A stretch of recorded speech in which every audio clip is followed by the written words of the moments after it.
कभी सोचा है क्यों एक ही छत के नीचे जन्मे दो भाइयों का भाग्य अलग होता है? क्यों कोई इंसान बिना मेहनत के सफलता की सीढ़ियां चढ़ता है और कोई जीवन भर संघर्ष करने के बाद भी खाली हाथ रह जाता है?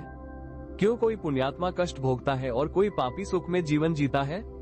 इन सवालों का जवाब दुनिया की किसी किताब में नहीं, बल्कि कर्म के उस अदृश्य विज्ञान में छिपा है जो हमारी हर सांस का लेखा जोखा रखता है। हम जिसे भाग्य, किस्मत या नियति कहते हैं, वो असल में हमारे ही कर्मों का जटिल गणित है।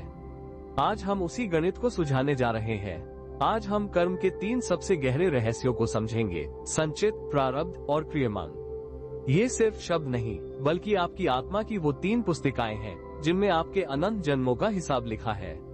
अगर आप ये समझने के लिए तैयार हैं कि आपके जीवन में जो कुछ भी हो रहा है वो क्यों हो रहा है, तो इस यात्रा में मेरे साथ अंत तक बने रहिए। देखिए, कर्म का सिद्धांत कोई डराने वाली कल्पना नहीं है, बल्कि यह ब्रह्मांड का सबसे निष्पक्ष नियम है। यह एक आध्यात्मिक बैंक खाते की तरह है जिसके 3 विभाग हैं।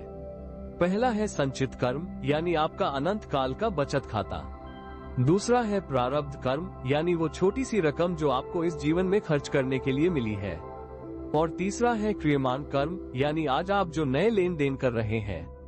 आइए सबसे पहले समझते हैं कर्म के उस विशाल भंडार को जिसे संचित कर्म कहा जाता है। कल्पना कीजिए एक विशाल अनंत गोदाम की, इतना बड़ा कि उसमें अनगिनत जन्मों के हर विचार, हर शब्द और हर कर्म के बीज रखे हुए हैं। अच्छे भी, बुरे भी और मिश्रित भी। जब से आपकी आत्मा ने यात्रा शुरू की है, तब से लेकर आज तक आपने जो कुछ भी किया है वो सब ऊर्जा के रूप में इस गोदाम में जमा है। ये है आपका संचित कर्म। यह इतना विशाल है कि आपको खुद भी याद नहीं कि आपने कब कौन सा बीज बोया था। किसी जन्म में की गई किसी की सहायता का पुण्य भी वही है और किसी जन्म में दिया गया किसी का दुख भी वही दर्ज है। यह आपकी आत्मा की कुल संपत्ति और कुल ऋण है। हम इस विशाल भंडार से अनजान हैं। हम नहीं जानते कि इस गोदाम के किस कोने में कौन सा बीज अंकुरित होने की प्रतीक्षा कर रहा है।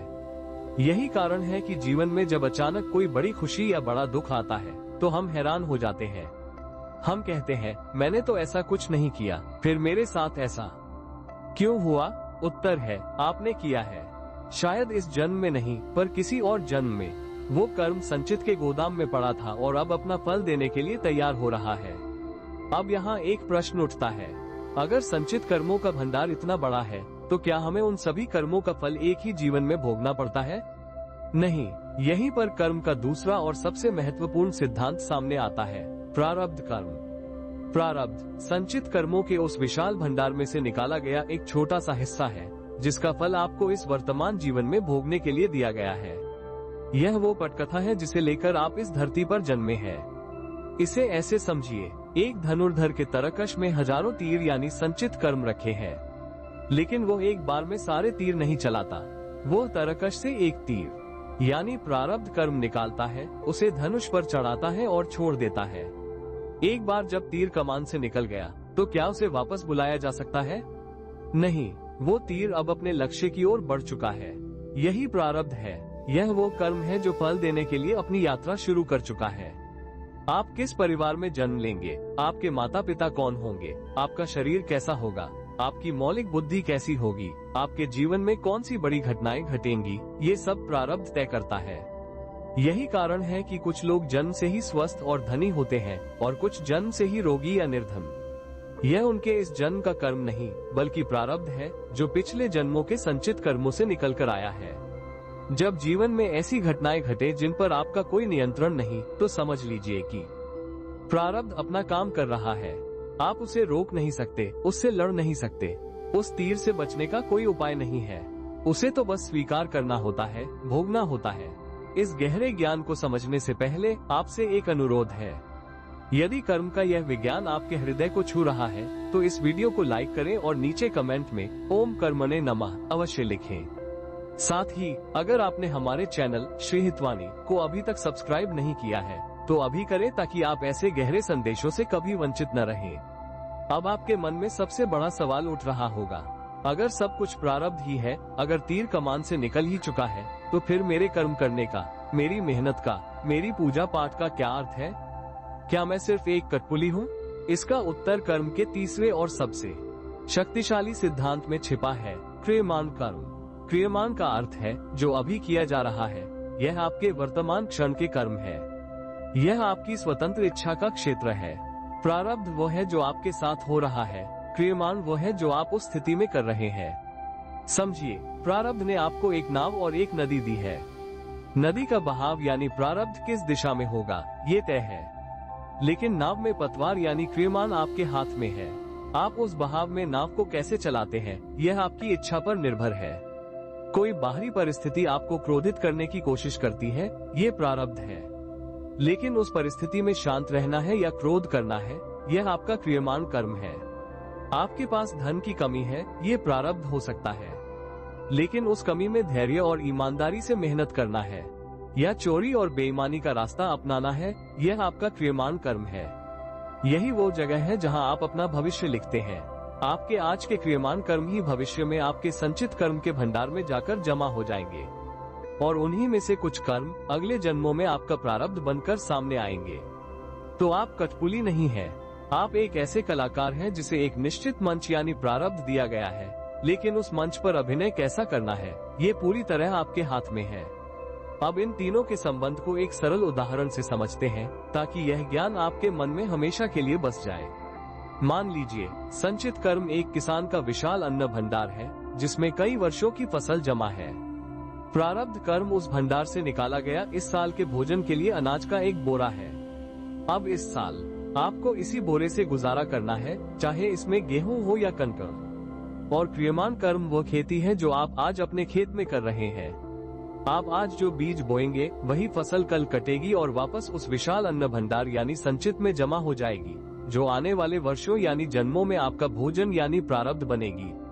अब सोचिए, अगर किसी को इस वर्ष प्रारब्ध में कंकड़ वाला अनाज मिला है तो उसे पीड़ा तो होगी, लेकिन अगर वो अपने क्रियमाण कर्म यानी आज की खेती में मेहनत करके उत्तम बीज बोए तो वह ये सुनिश्चित कर सकता है कि आने वाले वर्षों में उसे बेहतरीन अनाज मिले। यहीं पर पूजा, पाठ, दान, सेवा और भक्ति का महत्व समझ आता है। अच्छा क्रियमाण कर्म आपके प्रारब्ध को काट नहीं सकता, वो उस तीर को हवा में रोक नहीं सकता जो आपकी ओर आ रहा है, लेकिन अच्छा क्रियमाण कर्म आपको एक कवच दे सकता है। यह उस तीर के जहर को कम कर सकता है। यह आपको उस पीड़ा को सहने की शक्ति और शांति दे सकता है। जैसे प्रारब्ध के कारण आपको बीमार होना ही है, लेकिन अगर आपके क्रियमाण कर्म यानी वर्तमान आचरण अच्छे हैं तो उसी बीमारी के समय आपको एक अच्छा डॉक्टर मिल जाएगा, दवाएं काम करेंगी और आप जल्दी स्वस्थ हो जाएंगे। इसलिए जीवन में जब भी कष्ट आए तो शिकायत मत कीजिए। समझिए कि यह किसी पुराने ऋण का भुगतान हो रहा है और उस कष्ट की घड़ी में भी अपने क्रियमाण कर्म को शुद्ध रखिए, क्योंकि वही आपके आने वाले कल का निर्माण करेगा। तो अब आप समझ गए होंगे कि जीवन का खेल कितना अद्भुत और कितना निष्पक्ष है। आपका संचित कर्म आपका अतीत है, आपकी आत्मा का इतिहास। आपका प्रारब्ध कर्म आपका वर्तमान है, वह भाग्य जिसे आप भोग रहे हैं, और आपका क्रियमाण कर्म आपका भविष्य है, वह भाग्य जिसे आप आज गढ़ रहे हैं। अतीत को आप बदल नहीं सकते, प्रारब्ध को आप भोगने से इनकार नहीं कर सकते, लेकिन भविष्य पूरी तरह आपके हाथ में है। हर पल, हर सांस में आप अपने क्रियमाण कर्म से अपनी नियति को एक नया मोड़ दे रहे हैं। इसलिए अपने जीवन की घटनाओं के लिए किसी और को दोष देना बंद कीजिए, न ईश्वर को, न समाज को, न किसी व्यक्ति को। आपके जीवन की हर परिस्थिति के रचयिता आप स्वयं हैं। आज जो दुख है वो आपके ही किसी पुराने कर्म का फल है, और आज आप जो कर्म करेंगे वही आपके सुख का आधार बनेगा। कर्म के इस विज्ञान को जानने के बाद जीवन से शिकायत खत्म हो जाती है। जीवन में एक गहरी स्वीकृति और शांति का भाव आता है। आप समझ जाते हैं कि जो हो रहा है वो होकर रहेगा और मुझे बस अपने वर्तमान कर्म को धर्म और विवेक के साथ करना है। साक्षी भाव से अपने प्रारब्ध को भोगें और कर्ता भाव से अपने क्रियमाण को संवारें। यही कर्म के विज्ञान को जीने का एकमात्र तरीका है। प्रिय दर्शकों, कर्म का ये रहस्य हमें डराने के लिए नहीं बल्कि हमें जगाने के लिए है। ये हमें याद दिलाता है कि हम अपने जीवन के मालिक हैं। तो आज से जब भी कोई निर्णय ले तो स्वयं से पूछें, मेरा ये कर्म मेरे संचित खाते में क्या जमा कर रहा है? क्या मैं प्रेम और पुण्य के बीज बो रहा हूँ या घृणा और पाप के? अगर इस गहरे संदेश ने आपकी आत्मा को छुआ है तो इसे केवल सुनकर मत छोड़िए, अपने जीवन में उतारिए। वीडियो पसंद आया हो तो इसे लाइक जरूर कीजिए और कमेंट में लिखिए, मैं अपने क्रियमाण कर्म को शुद्ध रखूंगा। इस ज्ञान को दूसरों तक भी पहुंचाए, इसे अपने मित्रों और परिवार के साथ साझा करें और ऐसे ही गहरे आध्यात्मिक संदेशों के लिए जुड़े रहिए श्री हितवाणी से। धन्यवाद।